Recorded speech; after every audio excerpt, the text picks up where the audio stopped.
तो चलिए उस बीच एक बड़ी खबर आपको बता दें, जो इस वक्त की बड़ी खबर सामने आ रही है। बड़ौदा उपचुनाव पर सीएम का बयान सामने आया है। बीजेपी की हार के बाद सीएम मनोहर लाल ने बयान दिया है। बड़ी खबर इस बीच हम आपको बता रहे हैं, बीजेपी को नहीं मिला जेजेपी का पूरा वोट, ये कहा है सीएम मनोहर लाल ने। जेजेपी के वोट मिलते तो बीजेपी का आंकड़ा 80,000 वोट का होता। तो बड़ा बयान दिया है सीएम मनोहर लाल ने और ये कहा है कि बीजेपी को जेजेपी का वोट जो है वो नहीं मिला है। अगर जेजेपी का वोट भी इन वोटों में शामिल होता तो बीजेपी का आंकड़ा 80,000 के आसपास होता। तो बेहद बड़ी खबर उस बीच सीएम मनोहर लाल ने यह साफ तौर पर कहा है कि बीजेपी को जेजेपी का वोट नहीं मिला। अगर जेजेपी का वोट बीजेपी को मिलता तो बीजेपी के प्रत्याशी के वोटों का आंकड़ा 80,000 के आसपास होता। तो ब्रेकिंग न्यूज उस बीच बड़ी खबर ये, बीजेपी की हार के बाद सीएम मनोहर लाल का ये बड़ा बयान सामने आया है। जेजेपी के वोट अगर बीजेपी के प्रत्याशी को मिलते तो ये आंकड़ा 80,000 के आसपास होता। तो बीजेपी की हार के बाद सीएम मनोहर लाल ने ये कहा है कि बीजेपी को जेजेपी का पूरा वोट नहीं मिला है। अगर बीजेपी को पूरा वोट जेजेपी का मिलता तो बीजेपी के प्रत्याशी योगेश्वर दत्त के वोटों का आंकड़ा 80,000 के आसपास होता। तो बड़ा बयान सीएम मनोहर लाल का उपचुनाव को लेकर। उपचुनाव में मिली बीजेपी हार के बाद सीएम मनोहर लाल ने यह साफ कहा है।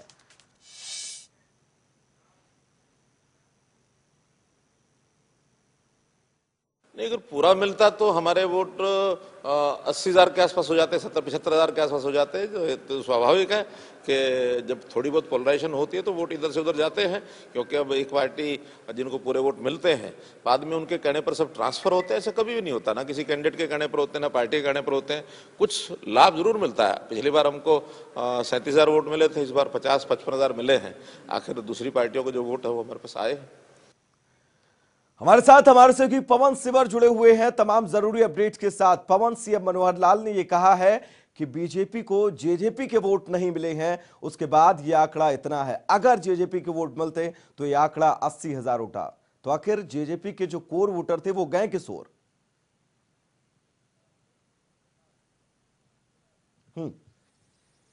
बिल्कुल, बड़ौदा के उपचुनाव के नतीजे आने के बाद मुख्यमंत्री का बयान आया है और मुख्यमंत्री ने कहा है कि बीजेपी और जेजेपी गठबंधन बड़ौदा का जो उपचुनाव है उसको हारकर भी जीत गए हैं, क्योंकि वहां पर गठबंधन को वोट जो है वो बढ़कर मिला है। 50,000 से ज्यादा का वोट जो है वो बड़ौदा की जनता ने गठबंधन को दिया है।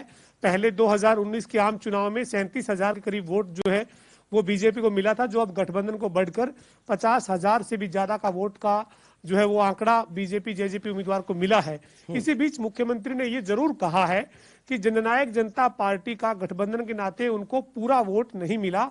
अगर पूरा वोट 2019 में जिस तरीके से जेजेपी को मिला था और बीजेपी को मिला था, वो पूरा वोट अगर गठबंधन के उम्मीदवार को मिलते तो आंकड़े जो है वो 80,000 के पास होते, और अब जो है वो केवल 50,000 का वो आंकड़ा जो है वो गठबंधन के उम्मीदवार ने छुआ है। तो ऐसे में जो जेजेपी का पूरा वोट है वो गठबंधन के उम्मीदवार को नहीं मिला है। हालांकि मुख्यमंत्री ने यह भी कहा है कि गठबंधन के उम्मीदवार को जो है वो गठबंधन का लाभ जरूर मिला है, लेकिन पूरा जो वोट है वो गठबंधन के उम्मीदवार को जननायक जनता पार्टी का नहीं मिला है। साथ ही सीएम ने यह भी कहा कि पूरा वोट जो है वो किसी के कहने पर जो पोलराइज है वो नहीं हो सकता है, और अब जो वोट जो है वो ट्रांसफर जरूर हुआ है, लेकिन पूरा वोट जो है वो आजकल किसी के कहने पर भी पोलराइज नहीं हो पाता है, ये मुख्यमंत्री ने कहा है। बड़ा बयान है मुख्यमंत्री का बड़ौदा के उपचुनाव के नतीजों पर। मुख्यमंत्री ने गठबंधन की हार के बाद भी जीत बताई है, और जीत का कारण बताया है कि बीजेपी के कार्यकर्ताओं ने मेहनत की और उत्साह जो है वो बीजेपी कार्यकर्ताओं में है। चूंकि वोट जो है वो बड़ा है, आंकड़ा जो 37,000 का था 2019 के आम चुनाव में, वो उपचुनाव में 50,000 तक पहुंचा है। तो ये जो है वो मुख्यमंत्री का बयान है। बात हमारे साथ पवन दीप कमल सहारण जुड़े हुए हैं, जेजेपी के प्रवक्ता हैं। दीप कमल जी, बहुत बहुत स्वागत है आपका जनता टीवी पर। जी धन्यवाद। दीप कमल जी, बड़ौदा हार के बाद जिस तरह से सीएम का अब ये बयान सामने आया है, मैं चाहूंगा आप एक बार सबसे पहले सुने, फिर उसके बाद सवाल। नहीं, अगर पूरा मिलता तो हमारे वोट 80,000 के आसपास हो जाते, 70-75 हज़ार के आसपास हो जाते। तो स्वाभाविक है कि जब थोड़ी बहुत पोलराइजेशन होती है तो वोट इधर से उधर जाते हैं, क्योंकि अब एक पार्टी जिनको पूरे वोट मिलते हैं बाद में उनके कहने पर सब ट्रांसफर होते हैं, ऐसा कभी भी नहीं होता। ना किसी कैंडिडेट के कहने पर होते हैं, ना पार्टी के कहने पर होते हैं। कुछ लाभ जरूर मिलता है। पिछली बार हमको 37,000 वोट मिले थे, इस बार 50-55 हज़ार मिले हैं। आखिर दूसरी पार्टियों को जो वोट है वो हमारे पास आए हैं। नहीं, अगर दीपकमल जी, सीएम ने तो साफ तौर पर कह दिया है कि जेजेपी के वोट पोलराइज ही नहीं हुए हैं। नहीं, देखिए, मेरे ख्याल से आप उनके आखिरी शब्दों को ध्यान से सुनोगे, उन्होंने बहुत साफ ये कहा है कि ये साफ है कि दूसरी पार्टियों के वोट हमको आए हैं। आप आखिरी शब्द सुनिए मुख्यमंत्री जी का। और उन्होंने ये भी साफ तौर पर कहा है कि पूरी तरीके से वोट ट्रांसफर हो जाए किसी पार्टी या किसी कैंडिडेट के कहने पर, ये कभी नहीं होता है। दीपकमल जी, मैं तो मानता जरा हूं कि मुख्यमंत्री जरा जी बहुत- मुश्किलें थी, लेकिन दिग्विजय चौटाला ने यह साफ तौर पर कहा था कि अगर इन दोनों वोट मिलते हैं तो तकरीबन यह आंकड़ा 80,000 तक पहुंचेगा। ये कहा था दिग्विजय चौटाला ने। उसके बाद अगर आपके प्रत्याशी की हार होती है, गठबंधन के प्रत्याशी की हार होती है, डाइवर्ट तो हुआ है सर कहीं ना कहीं। नहीं, आप अगर इसी दृष्टिकोण से देखना चाहते हैं तो आप खूब देखिए, मुझे उसमें कोई ऐतराज नहीं है। लेकिन दूसरा दृष्टिकोण अगर आप चाहें तो मैं वो आपको ये बता सकता हूँ कि आज से 10 महीने पहले जब चुनाव हुआ था तो सत्ता के खिलाफ, सरकार के खिलाफ 32,500 जो है वो जेजेपी को और 37,000 और 42,000 कांग्रेस को, यानी 75,000 वोट सरकार के खिलाफ पड़ा था आज से 10 महीने पहले। पिछले साल जो अक्टूबर में चुनाव हुए थे 12 महीने पहले, तो 75,000 वोट सरकार के खिलाफ पड़े थे पिछले बार, और इस बार 60,000 पड़े हैं। तो ये दृष्टिकोण है। अगर आप देखना चाहें तो, आपके दर्शकों को अगर आप तार्किक रूप से स्थिति समझाना चाहें तो सरकार के खिलाफ पिछले साल 75,000 वोट पड़े थे, इस बार 60,000 वोट पड़े हैं। तो ये अलग अलग नजरिया है विश्लेषण का। मैं तो खुद इस चीज में बहुत दिलचस्पी लेता हूँ और लिखता भी हूँ विश्लेषण के बारे में। अगर आप कोई भी और एंगल देखना चाहें तो हम उस पर चर्चा कर सकते हैं। लेकिन सिर्फ एक बात कहना, और मुख्यमंत्री जी ने बहुत स्पष्ट कहा है, जो आप सवाल कर रहे हैं उससे उलट। अच्छा, कभी भी दीपकमल नहीं जी, होता हमारे पूरा साथ वो वोट जवाहर यादव ट्रांसफर। जी भी जुड़े हुए हैं, बीजेपी के प्रवक्ता हैं। जवाहर यादव जी, बहुत बहुत स्वागत है आपका जनता टीवी पर। मैं चाहूंगा सीएम ने जो एक बार कहा है बड़ौदा की हार के बाद, सुनिएगा फिर उसके बाद सवाल। नहीं, अगर पूरा मिलता तो हमारे वोट 80,000 के आसपास हो जाते, 70-75 हज़ार के आसपास हो जाते। तो स्वाभाविक है कि जब थोड़ी बहुत पोलराइजेशन होती है तो वोट इधर से उधर जाते हैं, क्योंकि अब एक पार्टी जिनको पूरे वोट मिलते हैं बाद में उनके कहने पर सब ट्रांसफर होते हैं, ऐसा कभी भी नहीं होता। ना किसी कैंडिडेट के कहने पर होते हैं, ना पार्टी के कहने पर होते हैं। कुछ लाभ जरूर मिलता है। पिछली बार हमको 37,000 वोट मिले थे, इस बार 50-55 हज़ार मिले हैं। आखिर दूसरी पार्टियों को जो वोट है वो हमारे पास आए हैं। चलिए जवाहर यादव जी, सीधा मैं आप ही के पास आना चाहूंगा, क्योंकि जिस तरह से दीपकमल सारण जी भी हमारे साथ जुड़े हुए हैं, उन्होंने कहा है वोट जरूर मिले हैं जेजेपी के, लेकिन जेजेपी और बीजेपी के वोटों का आंकड़ा अगर पिछले बार के मुकाबले जोड़ा जाए तो 10 महीने, लगभग 1 साल के अंदर यह आंकड़ा 25,000 कम हुआ है। बड़ा मार्जिन है ये वोट छिटक कर आखिर किस ओर गए? किस ओर गए हैं ये तो अलग अलग मूल्यांकन है, जो राजनीति के विश्लेषक है वो मूल्यांकन करेंगे। लेकिन छिटके ना सर। आप देखिए, उसमें हमारे पास भी आए, जब हमारा वोट बैंक बड़ा है, हमारे वोट बड़े हैं, तो निश्चित रूप से वो वोट बैंक हमें भी मिला है। उसके अलावा फिर वो कहाँ गया होगा, उसमें कुछ इनेलो के पास भी क्या है, क्योंकि इनेलो के कुछ हजार वोट बढ़ेंगे, 1,500-2 हजार वोट जो भी बड़े होंगे पहले के मुकाबले। उसके अलावा कुछ राजकुमार सैनी को भी मिला होगा, कुछ कांग्रेस को भी मिला होगा। तो जितने लोग लड़ रहे हैं वो सारे के सारे वोट, और फिर ऐसा नहीं होता कि वो 100% हो सकता है कि हमारे पास कुछ नए आए और पुराने छोड़ गए हो। वो हमारा भी वोटर हो सकता है, किसी और का भी हो सकता है। जवाहर यादव जी, 100% की बात ही यहां पर नहीं हो रही है, और बात शायद मैं आपसे ये सवाल पूछता ही नहीं। जवाहर यादव जी, हाँ, कौन बोलिएगा आप? जवाहर जी, सवाल है, जवाहर जी ये सवाल है कि आपको जो 12-13 हजार, जवाहर यादव जी आपसे ये सवाल है कि जो 12-13 हजार वोट आपका बढ़ा है, उस वोट में आप बीजेपी का बढ़ा हुआ वोट मानते हैं उसको, या फिर उस वोट में आपको जेजेपी का वोट नजर आता है? देखिए, आपका पर्सन ही गलत है। जो वोट बढ़ा है वो संयुक्त रूप से जो प्रत्याशी था वो भाजपा और जेजेपी का प्रत्याशी। कैसे गलत है सर? आपको 37-38 हजार वोट मिले थे, इस बार आपको 50,000 वोट मिले हैं। जो 12,000 वोट बढ़े हैं वो आपके पार्टी के वोट बढ़े या जननायक जनता पार्टी गठबंधन के वोट आपको मिले? अरे सुन तो सवाल कैसे गलत है, आप ये बताइए जवाहर जी, सवाल मैं कैसे बता गलत रहा हुआ हूँ, ये? कोशिश करो ना भाई, मैं वही बता रहा हूँ, आप सुन लीजिए ना मेरी बात। उसके बाद बताओ। मैं सवाल इस रूप में गलत है क्योंकि इस समय अकेला भाजपा का प्रत्याशी नहीं था। जो प्रत्याशी था वो भाजपा और जजपा का था।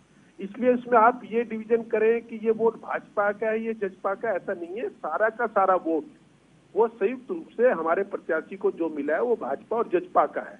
उसमें अगर आपके पास कोई ऐसा थर्मामीटर है जिससे आप नाप के बता सके कि ये वोट इसका है, तो फिर तो वोट की मतदाता की जो प्राइवेसी है वही खत्म हो गई है। वो तो हाँ, फिर मेरे आप पास है मतदाता थर्मामीटर सर, मेरे पास है एक थर्मामीटर,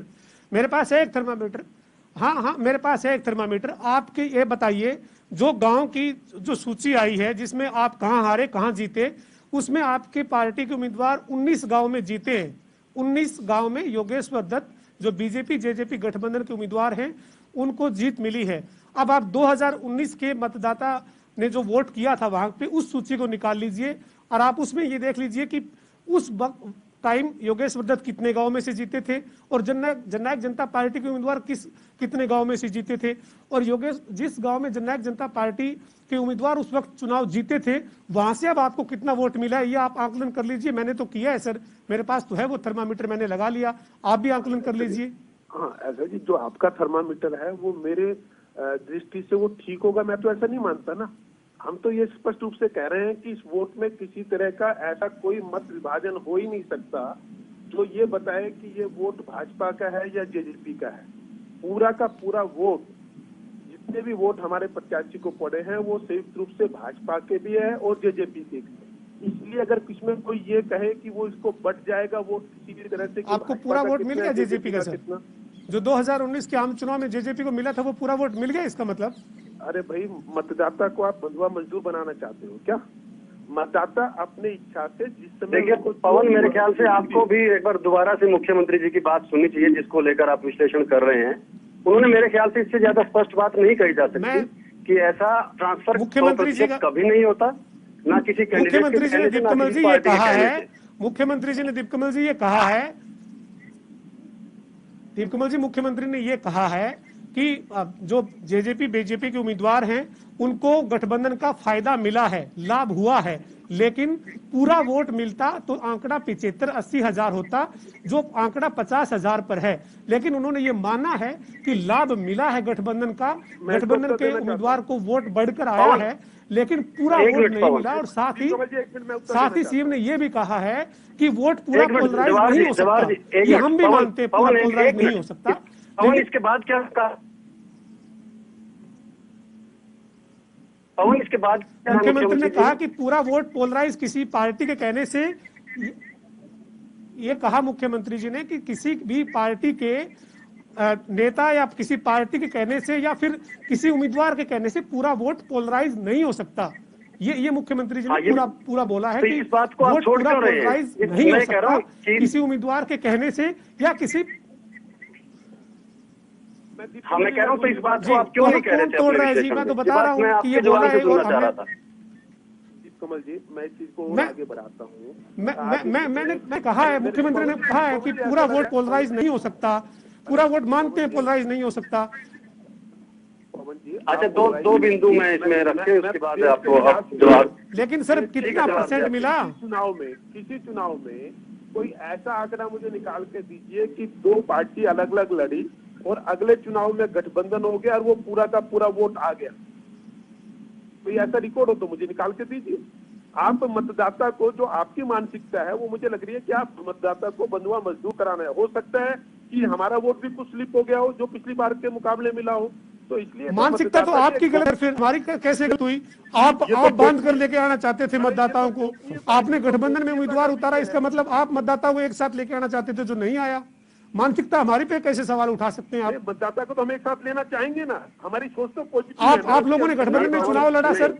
पवन, ये जवाहर जी, आपने गठबंधन में चुनाव लड़ा ना? हमने थोड़ा गठबंधन में आपने चुनाव लड़ा ना? पूछिए, आप क्या पूछना चाहते हो? पवन, एक मिनट सुनिए पवन, आप बहुत निराश करने वाली बात कह रहे हैं। राजनीतिक दल का और गठबंधन होता है तो उसका ये फर्ज बनता है कि वो अपनी कोशिश करे और उस कोशिश में जितनी कामयाबी मिलती है उसमें उनको संतोष करना होता है, उसी पे आगे रणनीति बनानी होती है। उसके बाद आपके विश्लेषण में कृपया करके ये भी जोड़िए कि भूपेंद्र सिंह हुड्डा जब यहाँ से चुनाव लड़े थे लोकसभा का, तो उनको ठीक है, हार के ऊपर आपको विश्लेषण दलों को करना चाहिए। आप हारे हैं। पवन बोल लीजिए, फिर हम फोन काट देते हैं हमारे। नहीं, मैं एक बार पवन जी को मैं उत्तर देना चाहता हूँ। दीप कमल जी, मैं आपकी एक बात से सहमत नहीं। मैं ये कह रहा हूँ, नहीं, ये जोड़ लीजिए साथ में विश्लेषण में, अगर आप सभी पार्टियों का कर रहे हैं तो, कि 66,000 से ज्यादा वोट मिले थे और अब बाप बेटा दोनों लगे हुए थे और सब जगह प्रचार यही था कि हम हैं कैंडिडेट, हम लड़ रहे हैं, पूरी कांग्रेस और पूरी फोर्स स्टार दी थी, तब 60,000 पहुंचे, वो 7,000 वोट कहाँ गए? दीप कमल जी, मैं इसका उत्तर। और दूसरी बात, आपके एक सवाल में आया था, एंकर के सवाल में, कांग्रेस को 25,000 वोट कम हुए हैं, उसको आंकड़ा ठीक कर लीजिए, 32,500 और 37,500 मिलकर 70,000 बनते हैं, जोड़ लीजिए एक बार उसको, 70 में से 50 मिले तो 20,000 कम हुए, 25,000 कम नहीं हुए। चलिए 30,000 वोट कम हुए जवाहर जी, 30,000 वोट अगर कम हुए, एक दिशा बनाकर अगर आप तय कीजिए।